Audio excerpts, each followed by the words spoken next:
வணக்கம். இலங்கை பாடசாலை கல்வியில் தரம் 6 மாணவர்களுக்கு அறிமுகப்படுத்தப்படவிருந்த புதிய கல்வி சீர்திருத்தம் தொடர்பாக பல விமர்சனங்கள், பல சர்ச்சைகள், பல கேள்விகள், பல மக்கள் ஆதரவு போராட்டங்கள், பல மக்கள் எதிர்ப்பு போராட்டங்கள், பாராளுமன்ற விவாதங்கள் என பல சர்ச்சைகளுக்கு உள்ளாகி இருக்கின்ற ஒரு பேசுபொருள் அல்லது ஒரு கருப்பொருள் தான் இந்த புதிய கல்வி சீர்திருத்தம். உண்மையில் இந்த கல்வி சீர்திருத்தம் எந்த விடயத்தை மாணவர்களுக்கு கொண்டு வருகின்றது, என்ன இங்கே கற்பிக்கப்படுகின்றது, எவ்வாறு கற்பிக்கப்படுகின்றது, இந்த கற்பிக்கப்பட்டு எவ்வாறு ஒரு மாணவன் நாளைய இலங்கைக்காக அல்லது நாளைய எதிர்காலத்திற்காக எவ்வாறு தயார் செய்யப்படுகின்றான் என்ற ஒரு விடயத்தை இந்த ஒரு காணொளியில் தெளிவாக பேசலாம். உண்மையில் மிக மிக ஒரு சமூக பொறுப்பு வாய்ந்த ஒரு காணொலியாக இதை நான் பார்க்கின்றேன். ஸோ ஸ்டார்ட் டு எண்ட் ஒரு நிமிஷம் கூட மிஸ் பண்ணாம தவறாம பாருங்க ப்ளீஸ். அண்ட் இதை உங்கள் நண்பர்களுக்குள், பெற்றோர்களுக்குள், மாணவர்களுக்குள் அதிகம் ஷேர் பண்ணி கொள்ளுங்கள். நிச்சயமாக இது தொடர்பான புரிந்துணர்வு ஒன்று எங்களுக்கு வேண்டும். நான் ஏன் என்று சொல்கின்றேன், இந்த காணொலி லைக் பண்ண மறக்காதீர்கள், என்னுடைய சேனலையும் சப்போர்ட் பண்ண மறக்காதீர்கள். தொடர்ந்து பேசுவோம். ஓகே, புதிய கல்வி சீர்திருத்தம் என்றால் என்னவென்று பேசுவதற்கு முதல் ஒரு விடயத்தை ஞாபகப்படுத்தி விட்டு போகின்றேன். இந்த புதிய கல்வி சீர்திருத்தம் வேண்டாம், பழைய நடைமுறையை நல்லம் என கூறிக்கொள்வோர் பலர் இருக்கின்றனர் எங்களுடைய நாட்டிலே. முக்கியமாக எதிர்கட்சிகள், சில பௌத்த பிக்குகள், இவர்களை நம்பிக்கொண்டு தெரிகின்ற சில பெற்றோர்கள். ஓகே, ஒரு விடயம் மறந்துவிட வேண்டாம். பெற்றோர்கள், உங்களுக்கு உங்களுடைய பிள்ளைகளின் வாழ்க்கை தான் முக்கியம், அவர்கள் எதிர்காலம் தான் முக்கியம். ஒரு அரசியல்வாதியினுடைய குழந்தை வெளிநாட்டில் கற்கின்றது. அந்த குழந்தை 21ஆம் நூற்றாண்டிற்கான உலகத்தை எதிர்கொள்ளக்கூடிய ஒரு கல்வி முறையை கற்றுக்கொண்டிருக்கின்றது. அதே கல்வி முறையை இலங்கையில் அறிமுகப்படுத்தப்படும் போது அவர்கள் அதை எதிர்க்கின்றார்கள். ஏனென்றால் ஒரு அரசாங்கம் ஒரு விடயத்தை செய்யும் பொழுது எதிர்கட்சியாக எதிர்க்க வேண்டும் என்ற கொள்கையை மாத்திரம் கொண்டிருக்கின்ற சில கீழ்த்தரமான அரசியல்வாதிகள் தான் இந்த கல்வி முறையினை எதிர்ப்பவர்களாக இருக்கின்றார்கள். ஸோ ஓகே, உலக நடைமுறையில் 2 கற்றல் முறைகள் இருக்கின்றது. ஒன்று அறிவு சார்ந்த கற்றல் முறை, மற்றது திறன் சார்ந்த கற்றல் முறை. இந்த அறிவு சார்ந்த கற்றல் முறை தான் தற்பொழுது இலங்கையில் நடைமுறையில் இருப்பது. இந்த அறிவு சார்ந்த கற்றல் முறை மூலமாக மாணவன் பல தரவுகளை தேடி எடுத்து தனது மூளையில் சேமித்துக் கொண்டு அந்த பரீட்சையை எழுதி தியரிக்கலி அந்த மாணவன் தயாராகிக் கொள்கின்றான் வாழ்க்கையை எதிர்கொள்வதற்கு. அதாவது அவனுக்கு என்ன செய்ய வேண்டும் என்பது தெரியும். ஓகே, இதே நேரம் இந்த திறன் சார்ந்த கல்வி முறையில் கற்கின்ற ஒரு மாணவன் பிராக்டிகலி அவனுடைய பேஸ்மெண்ட் மிக மிக உறுதியாக அமைகின்றது. அதாவது இவன் கற்ற விடயத்தை எவ்வாறு செயல்படுத்த வேண்டும் என்ற ஒரு கல்வி முறை இவனுக்கு கிடைக்கின்றது. இங்கே தியரியை கற்பவன் எவ்வாறு என்று சொன்னால் வாழ்க்கையில் அதை அப்ளை பண்ணுவது என்னவென்று தெரியும், என்ன செய்வது என்று தெரியும், ஆனால் எவ்வாறு செய்வது என்று தெரியாது.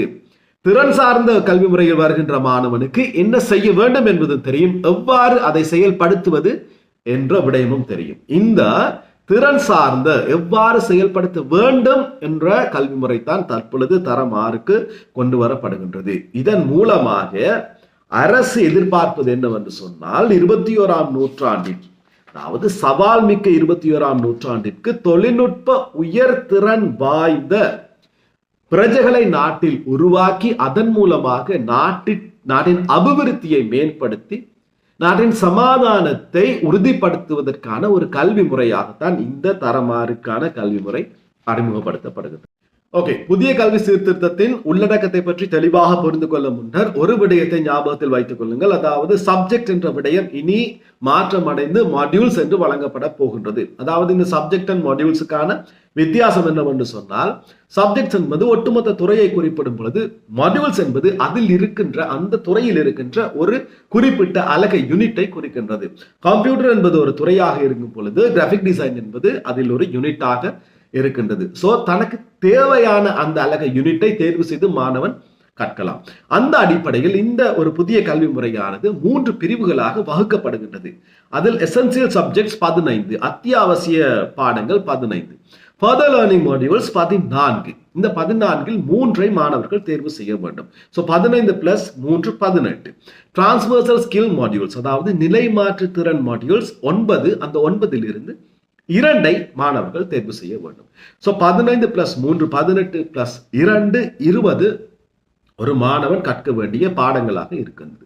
சோ உடனே நினைக்க வேண்டாம் 13 பாடங்களாக இருந்தது 20ஆக மாற்றப்பட்டிருக்கின்றது. அரசாங்கம் கூறியது மாணவர்களின் கல்வி சுமையை குறைப்பதாக. இது எவ்வாறு குறையும் என்று குழம்பிக் கொள்ள வேண்டாம். இது அழகாக தெளிவாக இந்த ஒரு காணொளியிலே நான் விளக்குகின்றேன். இறுதியில் உங்களுக்கு புரியும் இது எந்த அளவு எங்களுடைய பிள்ளைகளுக்கு இது ஈஸியாக இருக்கின்றது என்பது. சோ இந்த எசென்சியல் சப்ஜெக்ட் 15 என்னவென்று பார்க்க போனால் தாய்மொழி, ஆங்கிலம், இரண்டாம் தாய்மொழி, கணிதம், விஞ்ஞானம், சுகாதாரம், உடற்கல்வி, தகவல் தொழில்நுட்பம், வாழ்க்கைக்கான தொழில்நுட்பம், புவியியல், வரலாறு, குடியுரிமை கல்வி, சமயம் மற்றும் விழுமிய கல்வி, அழகியற் கல்வி, முயற்சியாண்மை, நிதிசார் அறிவு என்ற 14 பாடங்களும், விளையாட்டு, நூலகம், கழகங்களில் பங்கேற்பு என்பது 15ஆவதாக இணைக்கப்பட்டிருக்கின்றது. இது கட்டாயம் அனைத்து மாணவர்களும் இதில் பங்கு பெறவே வேண்டும். அதுதான் இது ஒரு ஆக்டிவிட்டி சப்ஜெக்டாக இணைக்கப்பட்டிருக்கின்றது கட்டாய பாடத்திட்டத்திற்குள். இதிலிருந்து ஃபர்தர் லேர்னிங் மாடியூல்ஸ் 14 எவ்வாறு உருவாகின்றது என்று சொன்னால், இந்த விளையாட்டு, நூலகம், கழகங்களில் பங்கேற்பு என்பது தவிர அனைத்து மேலே குறிப்பிட்ட அனைத்து 14 பாடங்களும் இந்த ஃபர்தர் லேர்னிங் மாடியூலாக இருக்கின்றது. அந்த ஃபர்தர் லேர்னிங் மாடியூலில் 3ஐ மாணவர்கள் தேர்வு செய்து கொள்ள வேண்டும். உதாரணமாக கணிதத்தை தேர்வு செய்த ஒரு மாணவனுக்கு இந்த ஃபர்தர் லேர்னிங் மாடியூல்ஸில் அட்வான்ஸ் கணிதம் கற்பிக்கப்படும். இங்கிலீஷை தேர்வு செய்த ஒரு மாணவன் இந்த ஃபர்தர் லேர்னிங் மாடியூல்ஸுக்குள் அட்வான்ஸ் இங்கிலீஷை கற்றுக்கொள்வான். தாய்மொழியை தேர்வு செய்த ஒரு மாணவன் அட்வான்ஸ் ஆக அந்த தன்னுடைய தாய்மொழியை கற்கக்கூடிய ஒரு செயல்பாடு தான் இந்த ஃபர்தர் லேர்னிங் மாடியூல். சோ அந்த 15 தற்பொழுது 3 இணைந்து விட்டது, 18ஆக மாறிவிட்டது. இனி இந்த நிலைமாற்று திறன் என்பது 2 சப்ஜெக்ட் இருக்கின்றது. இந்த நிலைமாற்று திறன் தரமாறிற்கு இலக்கிய ரசனை, உலகளாவிய கற்கை, சமூக சேவை, தொழில் தயார் நிலைக்கான அடிப்படை அறிவு. இந்த விடயத்தில் 2ஐ மாணவர்கள் தேர்வு செய்து கொள்ள வேண்டும். இது தரம் 8ற்கு போகும் பொழுது ஊடக கல்வி, கைத்தொழில் துறை பழக்கங்கள், சுகாதாரம், விளையாட்டு, அழகியல் ரசனை, சேவை துறைசார் கல்வி என்று மாற்றம் அடைகின்றது. இவ்வாறு தான் இந்த பாடங்கள் வடிவமைக்கப்பட்டிருக்கின்றது. ஓகே இனி இந்த பாடங்களுக்கான கிரெடிட்ஸ், அதாவது திறன் மதிப்பீடு எவ்வாறு வழங்கப்படுகின்றது என்று விவரித்தால், ஆரம்பத்தில் இருக்கின்ற இந்த எசென்சியல் சப்ஜெக்ட் 15க்கு 30 கிரெடிட்ஸ் வழங்கப்படுகின்றது. பிறகு இருக்கின்ற ஃபர்தர் லேர்னிங் மாடியூல்ஸுக்கு 3 கிரெடிட்ஸ் வழங்கப்படுகின்றது. பிறகு வருகின்ற டிரான்ஸ்வர்சல் ஸ்கில் மாடியூலுக்கு 2 கிரெடிட்ஸ் வழங்கப்படுகின்றது. டோட்டல் மொத்தமாக 35 கிரெடிட்ஸ் இருக்கின்றது. இந்த 35 கிரெடிட் எனப்படுவது 35 மாடியூல்ஸ் ஆக இருக்கின்றது. சோ ஒரு தவணைக்கு ஒரு மாணவன் 35 மாடியூல்ஸை கற்க வேண்டும். இந்த 35 மாடியூல்ஸ்களுக்கும் இந்த கிரெடிட்ஸ் எவ்வாறு வழங்கப்படுகின்றது என்று இன்னும் கொஞ்சம் தெளிவாக கூறினால், அதாவது எசென்சியல் சப்ஜெக்ட் 15 தாய்மொழி, இங்கிலீஷ், கணிதம், விஞ்ஞானம் 3 கிரெடிட்ஸை கொண்ட பாடங்களாக இருக்கின்றது. புவியியல் மற்றும் முயற்சியாண்மை, நிதிசார் அறிவு என்பது 1 கிரெடிட்ஸை கொண்ட பாடங்களாக இருக்கின்றது. ஏனைய சுகாதாரம், உடற்கல்வி, தகவல் தொழில்நுட்பம், வாழ்க்கைக்கான தொழில்நுட்பம், சமய மற்றும் விழுமிய கல்வி, அழகியற் கல்வி, இந்த கழகங்களில் பங்கேற்பு, இவை அனைத்தும் 2 கிரெடிட்ஸை கொண்ட பாடங்களாக மாடியூல்ஸாக அமைகின்றது. ஸோ 35 டோட்டல் மாடியூல்ஸ், 35ஐ மாணவன் ஒரு தவணைக்கு கற்க வேண்டும். இதில் ஒரு மாடியூல் என்பது 10 பாடங்களை கொண்டதாக இருக்கின்றது. 2 மாடியூல்ஸ் என்பது 20 பாடங்களை கொண்டதாக இருக்கின்றது. 30 மணித்தியாலங்கள் என்பது 3 பாடங்களை கொண்டதாக இருக்கின்றது. டோட்டலாக இந்த 35 கிரெடிட் அல்லது 35 மாடியூல்ஸை கற்பதற்கு 350 மணித்தியாலங்கள் தேவைப்படுகின்றது.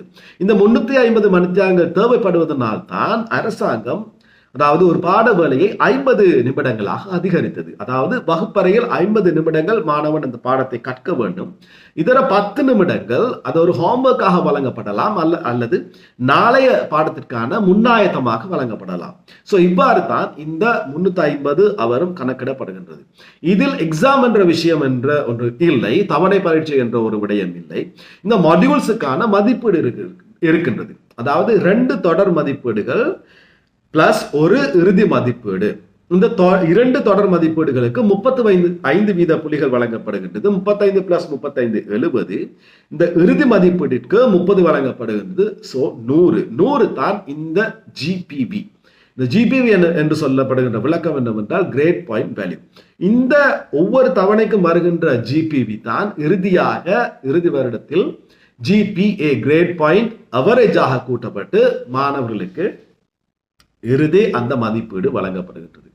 இதுதான் இந்த கல்வி முறையில் இருக்கின்ற மிக மிக இலகுவான ஒரு நடைமுறை. இதுதான் உலகத்திற்கு மாணவர்களை தயார்படுத்தக்கூடிய மாணவர்கள் எவ்வாறு இந்த உலகத்தை ஃபேஸ் பண்ணலாம் என்ற விடயம் தான் இங்கே சொல்லப்படுகின்றது. அதாவது இது தொடர்பான பல விளக்கங்கள் கொண்ட காணொலிகள் யூடியூப்ஸில் இருக்கின்றது, வெப்பில் இருக்கின்றது. சர்ச் பண்ணி தயவு செய்து இதை புரிந்து கொள்ளுங்களுடைய மாணவர்களுக்கும் இதை தெளிவுபடுத்துங்கள். முடியுமானவர்கள் இந்த காணொலியை உங்களோடு பகிர்ந்து கொள்ளுங்கள். சந்திக்கின்ற இன்னும் ஒரு பதிவில் அதுவரை விடைபெறும் நான் என்றும் உங்களில் ஒருவன் சந்திரன். நன்றி.